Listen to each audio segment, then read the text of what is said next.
Әл-Фәттах. Алла Тағаланың көркем есімдерінен. Әл-Фәттах жеңуші, ашушы. Толық мағынасы жақсылық жасаушы. Жеңуші, ашушы. Асқан мейірімінен құлдарына төгіп беріп, жақсылық істейді. Шындықты әшкерелеп, өтірікті өрге асырмайды.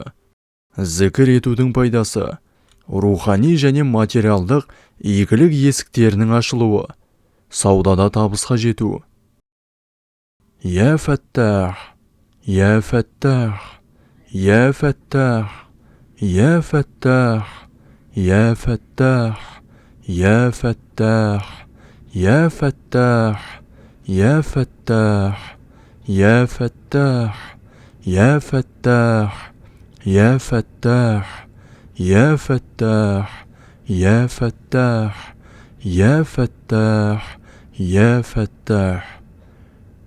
Алла Тағаланың осы көркем есімін жиі зікір етіп, дұғаңызға қосып жүріңіз. Алла Субхану ва Тағала сіздің дұғаңызды қабыл етсін.